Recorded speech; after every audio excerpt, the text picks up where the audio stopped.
এতিয়া চিপচিপীয়া বৰষুণ দি আছে আৰু মই উপস্থিত আছোঁ টিয়কৰ মুদৈজানৰ পৰা যি জাঁজিমুখৰ যি সংযোগী পথ সেই সংযোগী পথৰ ওপৰত।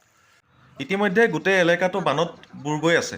আপোনালোকক আমি সমগ্ৰ যি দৃশ্য সেই দৃশ্যটো ভালদৰে এবাৰ দেখুৱাবলৈ চেষ্টা কৰিছোঁ।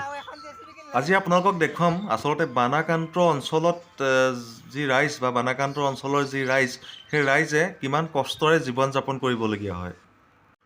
সিদিনালৈকে গাড়ী মটৰ চলি থকা এই মুদৈজানৰ পৰা যি জাঁজিমুখৰ সংযোগী যি পথ, সেই পথছোৱাৰ ওপৰত এতিয়া সমূহ ৰাইজে যাতায়াতৰ সাধন হিচাপে মাত্ৰ নাও ব্যৱহাৰ কৰিবলগীয়া হৈছে।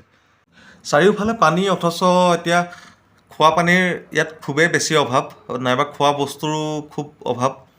তেওঁলোকৰ যি ঘৰ দুৱাৰ, সেই ঘৰ দুৱাৰ ইতিমধ্যে পানীত বুৰ গৈছে। তাত থকা খুব মূল্যৱান সম্পদো ইতিমধ্যে পানীত বুৰ গৈছে।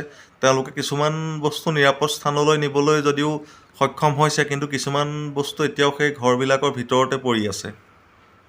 নিজে উপস্থিত নাথাকিলে এই ঠাইৰ ৰাইজৰ যি দুৰ্দশা হয়, নাইবা এনেকৈ বানাক্ৰান্ত লোকসকলৰ যি ধৰণৰ দুৰ্দশা হয়, সেই দুৰ্দশা অনুভৱ কৰিব পৰা নাযায়।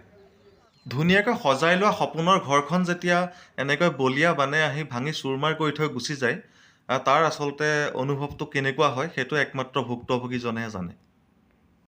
সমগ্ৰ এই অঞ্চলটোৰ পৰিৱেশটো আপোনালোকক দেখুৱাবলৈ চেষ্টা কৰিছোঁ। কেওফালে কেৱল পানী আৰু পানী। আপোনালোকে ভালদৰে চাওক, বুজি পাব যে মই য'ত উপস্থিত আছোঁ বা মই য'ত ৰৈ আছোঁ, সেই ঠাইটুকুৰা হৈছে ৰাজপথ। আৰু ইয়াত এক আঁঠুৰ ওপৰত এতিয়া বৰ্তমানেও পানী আছে, আৰু দুয়ো কাষে যি পথাৰ আছে, সেই পথাৰখিনিত এনেদৰে নাওবিলাক চলিছে। ৰাইজে নাৱেদি যাত্ৰা কৰিছে বা ঘৰবিলাকৰ পৰা তেওঁলোকে বস্তুবিলাক নিৰাপদ স্থানলৈ লৈ আহিছে। এনেদৰে কিছু লোক খোজকাঢ়ি পাৰ হৈছে, যি ওখ ঠাইলৈ যাবলৈ চেষ্টা কৰিছে, আৰু কিছু লোকে এনেকৈ নাৱেৰে মানুহবিলাকক অনা নিয়া কৰি আছে। ৰাতিপুৱাৰে পৰা বহুখিনি চৰকাৰী বিষয়া এই ঠাইত উপস্থিত আছে, আৰু চাউল, দাইল, নিমখ, পানীকে আদি কৰি আচলতে সেই বস্তুখিনিৰে যি বানাক্ৰান্ত, সেই বানাক্ৰান্তসকলক কিছু সকাহ দিয়াৰ চেষ্টা তেওঁলোকে কৰিছে।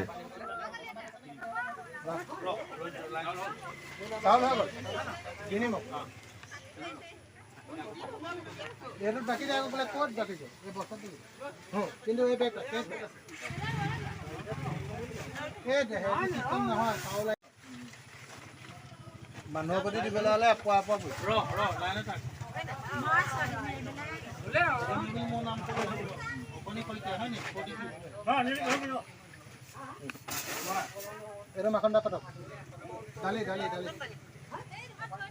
ইতিমধ্যে আপোনালোকে ৰাজপথ আৰু যি পথাৰ, গোটেইখিনিৰ অৱস্থা আপোনালোকে দেখিলে। এতিয়া আপোনালোকক মানুহৰ যি ঘৰৰ ভিতৰ আৰু ঘৰৰ যি চৌহদ, সেই চৌহদটো দেখুৱাবলৈ অকণমান চেষ্টা কৰিছোঁ। এয়া চাওক, এনেদৰে পানী ঘৰৰ ভিতৰলৈ সোমাই গৈছে। ঘৰৰ ভিতৰতো প্ৰায় এক আঁঠুৰ ওপৰত পানী বৰ্তমান হৈছে। আমাৰ পেজটোৱে সদায় চেষ্টা কৰোঁ আপোনালোকক খবৰ, আঁৰৰ যিবিলাক খবৰ সেইবিলাক সকলো দেখুৱাবলৈ। গতিকে এতিয়া ঘৰৰ ভিতৰবিলাক এই অঞ্চলৰ প্ৰত্যেকৰে ঘৰতে আচলতে এনেকৈ পানী সোমাইছে। এতিয়া আহক আমি ভিতৰলৈ সোমাই যাওঁ। এইটো অঞ্চলৰ যি স্থানীয় ৰাইজ, সেই স্থানীয় ৰাইজৰ ঘৰৰ ভিতৰৰ এই অৱস্থা। ইয়াত ভিতৰত ইমানলৈকে পানী, আপোনালোকে সকলোখিনি চাব পাৰিছে। এই গোঁসাই ঘৰকে আদি কৰি এয়া বিচনা পত্ৰ সকলোখিনি ডুব গৈছে।